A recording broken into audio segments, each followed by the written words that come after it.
فرمائیے کیا سوال ہے، پوچھیے۔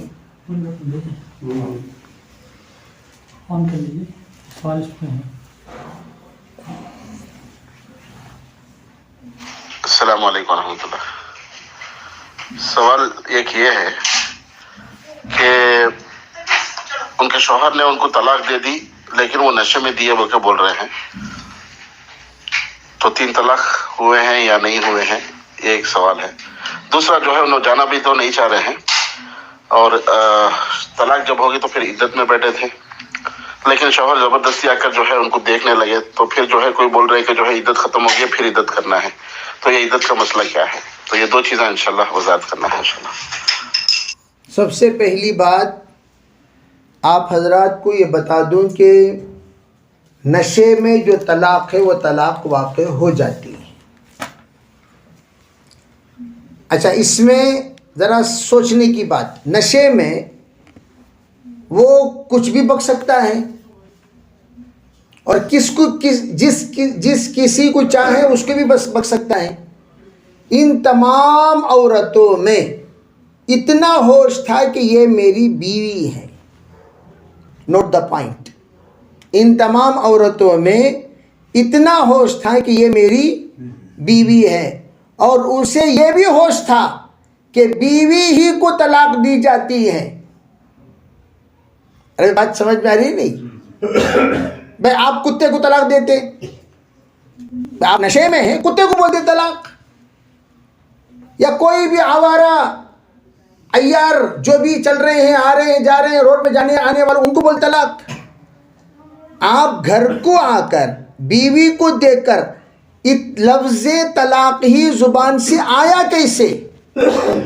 جو زندگی بھر نہیں آیا، آج کیسے آ گیا؟ تو اس کا مطلب یہ ہے کہ اتنا تو ہوش ہے کہ میری بیوی ہے، اور اتنا ہوش ہے کہ بیوی ہی کو کیا دی جاتی ہے؟ طلاق دی جاتی ہے۔ تو اس لیے علماء یہ فرماتے ہیں تو اتنا ہوش کا ہو جانے سے طلاق واقع ہو جاتی ہے۔ مدہوش کسے کہتے ہیں؟ مدہوش اسے کہتے ہیں جس کو بیوی کی تمیز ہی نہ رہے، جس کی کیا نہ رہے، پلر کو دیکھ کر طلاق بول رہا ہے، کتے کو دیکھ کر طلاق بول رہا ہے، آڑے آزو بازو کسی کو دیکھ کر طلاق بول رہا ہے، مردوں کو طلاق بول رہا ہے، اسے کہتے ہیں مدہوش، اسے کہتے ہیں مفقود العقل، تب جا کر مدہوش بولیں گے۔ لیکن بیوی اتنی عقل کا ہو جانا طلاق کے وقوع کے لیے کافی ہے۔ اور جب طلاق واقع ہو گئی، الطلاق السکران یا طلاق السکرانی واقع، طلاق السکرانی واقع، یہ مشہور فقہی عبارت ہے، نشے کی طلاق واقع ہو جاتی ہے۔ نشے میں کوئی طلاق دیتا ہے تو وہ طلاق واقع ہو جاتی ہے، اس میں کوئی دو رائے نہیں ہے۔ ہاں البتہ پٹنہ میں جس وقت سب سے زیادہ ہنگامہ چل رہا تھا، شراب کی بہت عمومیت ہے، شراب کی بہت عمومیت، تو اس وقت میں ایک زمانے میں کچھ ساتھیوں نے جس وقت پوچھا تو تب جا کر ان کے اس عموم بلوا کے اعتبار سے کہا گیا تھا کہ بھئی اس معاملے میں ذرا احتیاط کے ساتھ فتویٰ دیا کریں۔ جس وقت میں ماشاءاللہ یہ معاملہ حل ہو گیا، جب جیسے کہ میں نے مسئلہ بتایا، اس کے بعد وہ تمام باتوں پر نظر انداز کرتے ہوئے اس پر دارالعلوم دیوبند نے فتویٰ دے دیا کہ طلاق واقع ہو گئی، اس میں کوئی حرج نہیں ہے۔ ایک دوسرا سوال ہے، وہ بھی سماعت کر لیں۔ اور دوسرا سوال یہ ہے کہ ایک کوئی چیز کا پیکٹ جو ہے گھر میں رکھ کے چلے گئے ہیں، کوئی اس میں مکسی ہے شاید یا کیا ہے معلوم نہیں، باہر کا ڈبہ تو مکسی کا جگہ دکھ رہا ہے، اور کوئی اس کو ابھی تک لے کے نہیں گیا ہے، تقریباً 4-5 مہینے سے ادھر ہی پڑا ہے، تو اس کو کیا کرنا ہے؟ تو یہ ایک سوال ہے انشاءاللہ۔ السلام علیکم۔ بھئی اس کو جو لوگ لا کر کوئی ڈبہ گھر میں رکھ کر چلے جائیں اور پتہ نہ ہو کہ اس کے اندر کیا ہے کیا نہیں ہے، تو سب سے پہلی بات تو یہ ہے کہ آنے جانے والوں کو تو ہمیں پتہ ہے کہ کون آئے کون گئے یا نہیں۔ اگر کوئی مہمان آئے، کوئی پردیس آئے چھوڑ کر چلے گئے، تو ہم لوگوں پر یہ ضروری ہے کہ فوراً اسے کھول کر دیکھیں کہ اس کے اندر ہے کیا۔ دو طرح کی چیزیں، ایک ہے فوری استعمال کرنے کی چیز، جیسے مثال کے طور پر کوئی بیچارے کوئی جلسے میں آئے سموسہ رکھ کر چلے گئے ڈبے کے اندر، جلسے میں آئے فروٹ رکھ کر چلے گئے، جلسے میں آئے کوئی جوس رکھ کر چلے گئے۔ اگر وہ استعمال کی چیز ہے اسے استعمال کر لیں، جب آئے تو ایسے موقع پر ان کو اس کی رقم دے دیں۔ اگر یا کہیں کہ نہیں میں جلسے ہی کے لیے لایا تھا تو کوئی حرج نہیں، تو یہ تو استعمال کرنے کی چیزوں کے سلسلے میں ہو گیا۔ یا چاول ہے، کوئی ریشن ہے تو کسی غریب کو دے دیں اس لیے کہ وہ خراب ہو جائیں گی۔ اگر کوئی چیز ایسی ہے جو آ کر رہ سکتی ہے، ٹک سکتی ہے، خراب ہونے کا کوئی اندیشہ نہیں ہے تو اسے 1 سال تک اپنے پاس رکھیں۔ باقاعدہ باہر اعلان ڈال دیں کہ کوئی بھی مہمان بھول سے کوئی چیز یہاں چھوڑ کر چلے گئے ہوں وہ رابطہ کریں اور رابطہ کر کے اپنی چیز وہ لے جائیں، اعلان ڈال دیں، تو جب بھی وہ آئیں گے اپنی چیز لے جائیں گے۔ تو 1 سال تک اعلان، پھر 1 سال کے بعد 1 سال اگر گزر گیا تو ان کے نام سے کسی غریب کو دے دیں تاکہ ان کو بھی اصل ثواب ملے اور آپ کو بھی صحیح ٹھکانے پر رکھنے کی وجہ سے آپ بھی پکڑ میں نہ آئیں۔ یا جس کے گھر میں موجود ہے وہ خود محتاج ہے تو وہ استعمال کر سکتا ہے، کوئی حرج نہیں ہے۔ جب وہ آ جائیں تو ان کو وہ واپس کر دیں۔ تیسرا سوال ہے، کسی نے مسجد عائشہ سے احرام باندھا تو عمرہ ہوا یا نہیں؟ تفصیل بتا دیں بھائی۔ اس کے سلسلے میں بہت تفصیل سے روایتوں کے حوالے کے ساتھ گزشتہ میں بیان کر چکا ہوں، تقریباً 17 منٹس میں اس سلسلے میں تفصیلات آپ حضرات کے سامنے بتایا ہوں۔ آپ بھی بتا دیتا ہوں کہ مسجد عائشہ سے جو ہمارا احرام ہے یہ اللہ کے رسول کا حکم ہے، یہ کوئی ایسی ویسی بات نہیں، بلکہ حضور اکرم صلی اللہ علیہ وسلم کا حکم ہے۔ آپ علیہ السلام نے حجۃ الوداع کے موقع پر باقاعدہ حکم دیا کہ مسجد عائشہ جاؤ اور جا کر احرام باندھو۔ اس کے مستقل میں نے حوالہ جات آپ حضرات کے سامنے بتائے۔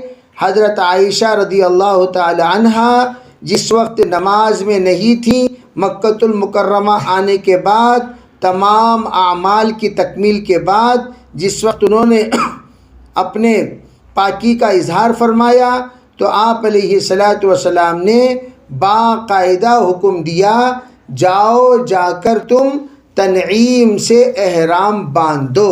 اسی تنعیم، جو لفظ تنعیم استعمال ہوا ہے، وہ تنعیم ہی کو مسجد عائشہ کہتے ہیں۔ جو لفظ تنعیم ہے، آپ تنعیم کا لفظ یاد رکھیں۔ مسجد عائشہ اگر بولو گے تو پھر مسجد عائشہ میں کنفیوز ہو جائے گا۔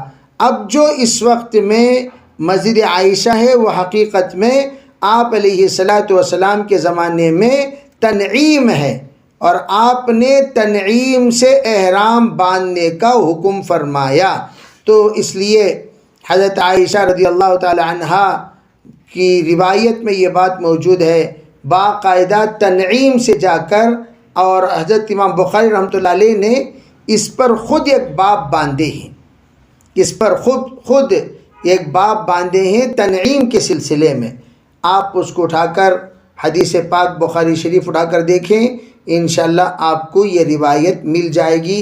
میں بھی آپ حضرات کے سامنے وہ روایت کا حوالہ اس سے پہلے دے چکا ہوں، ہو سکتا ہے جو ریکارڈنگ اس سے پہلے ہوئی ہے اس کے اندر وہ تمام تفصیلات موجود ہوں، آپ حضرات وہاں رجوع کریں۔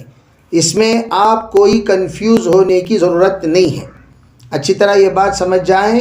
اگر کوئی کنفیوز کر رہا ہے اس سے کہہ دیں جناب آپ اس سلسلے میں ہمیں کنفیوز نہ کریں، الحمدللہ ہم لوگ مطمئن ہیں اس سلسلے میں، آپ ہمیں وسوسے میں ڈالنے کی ضرورت نہیں ہے، اور آپ کو سختی کے ساتھ اس معاملے میں کہہ دینا ہے کہ آپ ہمیں ڈسٹرب نہ کریں۔ عام طور پر ایک جماعت ہوتی ہے وہ خواہ مخواہ ادھورے، اسے کہتے ہیں نیم ملا خطر ایمان، نیم حکیم خطر جان، نیم ملا خطر ایمان۔ ان کو کچھ پتہ نہیں رہتا کیا ہے کیا نہیں ہے، اور وہ لوگ شروع کر دیتے ہیں کہ ایسا نہیں ویسا نہیں ایسا ویسا۔ ارے بھئی تم جانتے کیا ہو، پڑھتے کیا ہو، پڑھے ہوئے کیا ہو؟ جب آپ کو پتہ نہیں ہے تو خواہ مخواہ فتویٰ نہ دیا کریں۔ تو ان سے یہ کہہ دیا کریں بھئی آپ کو اس سلسلے میں تحقیق نہیں ہے تو فتویٰ بھی نہ دیا کریں۔ فتویٰ دینے سے پہلے جو جانتے ہیں ان کے پاس معلوم کر لیا کریں، تو تب جا کر انشاءاللہ یہ مسئلہ حل ہوگا، ورنہ آپ کو پریشان کرنے والے ہمیشہ پریشان کرتے ہی رہیں گے۔ اس لیے میں آپ حضرات سے گزارش کرتا ہوں کہ آپ اس معاملے میں اطمینان رکھیں، اور حضرت نبی علیہ السلام جو ارشاد فرمائے ہیں، دیکھیے میں نے آپ کے سامنے جو حوالہ جات دیے ہیں، ان حوالہ جات میں میں گنتی جو بتایا ہوں، پھر بھی اگر بتانا اب آپ حضرات اگر اس سلسلے میں سننا چاہتے ہیں تو اور ایک مرتبہ میں بتا دیتا ہوں، کوئی حرج نہیں۔ دیکھیے روایت ہے، قلت قال حضور صلی اللہ علیہ وسلم کا ارشاد ہے، قال فخرجی مع اخیک الی التنعیم۔ لفظ سنیے، روایت نمبر کہ کتنی روایتیں، روایتوں کا نمبر بھی گنوا دیتا ہوں میں۔ آپ نے فرمایا فخرجی مع اخیک الی التنعیم، اے عائشہ تو جا اپنے بھائی کے ساتھ تنعیم کے پاس۔ تنعیم کسے کہتے ہیں؟ مسجد عائشہ، تنعیم کو جا۔ فَأَهِلِّي بِعُمْرَةٍ، حکم دیا آپ نے جاؤ جا کر احرام باندھو عمرے کا۔ وَمَوْعِدَكِ مَكَانَ كَذَا وَكَذَا، پھر وہاں جانے کے بعد پھر وہاں سے جو عمل آپ کو کرنا ہے وہاں سے آ کر آپ طواف کرو، سعی کرو وغیرہ وغیرہ، یہ آپ نے حکم دیا۔ کہاں کہاں؟ بخاری شریف 294، 305، 316، 317، 319، 328، اس طریقے سے تقریباً حوالہ جات جو دیے گئے ہیں وہ کتنے؟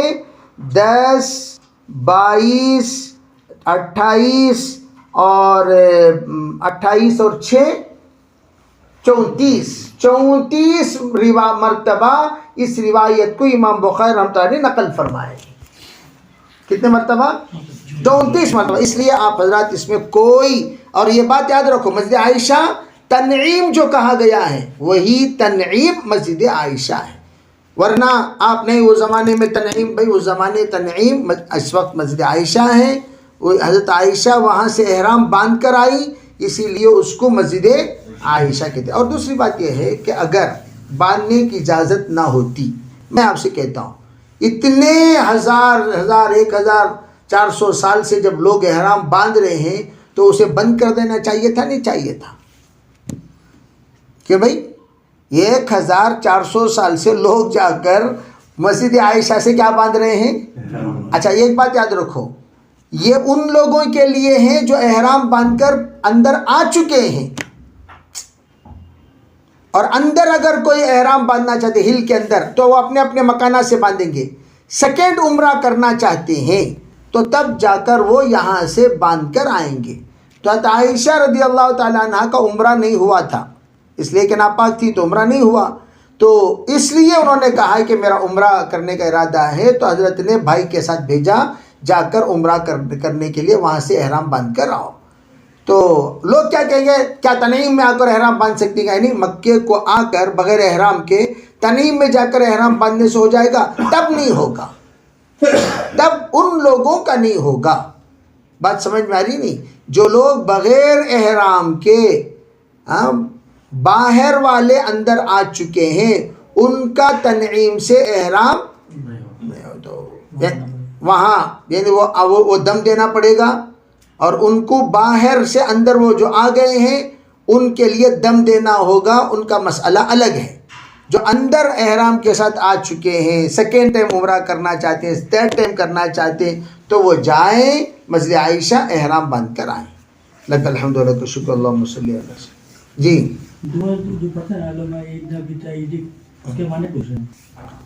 بھئی یہ جو دعا ہے اللہم ایدنا بتائیدی، یا اللہ تو ہماری مدد فرما. ایدنا کے معنی تو ہماری مدد فرما، تائید فرما اپنی خصوصی تائید سے، یعنی اپنی خصوصی نصرت، اپنی خصوصی مدد، اپنی خصوصی تائید ہمارے ساتھ شامل حال فرما، تاکہ جو بھی معاملہ ہم کرتے ہیں، جو بھی معاملہ ہم کہتے ہیں، بولتے ہیں، سنتے ہیں، اس میں تیری تائید شامل حال ہوگی تو وہ معاملہ آسان ہوگا، حل ہوگا. اس لیے اللہ سے مدد طلب کرنے کے لیے دعا پڑھی جاتی ہے. اللہم لک الحمد و لک الشکر. اللہم صلی علی سیدنا محمد وعلی آل سیدنا محمد وبارک وسلم. اللہم تقبل منا ما کان صالحا وصحنا ما کان فاسدا. رب اغفر وارحم وتجاوز عما تعلم انک انت العز الاکرم.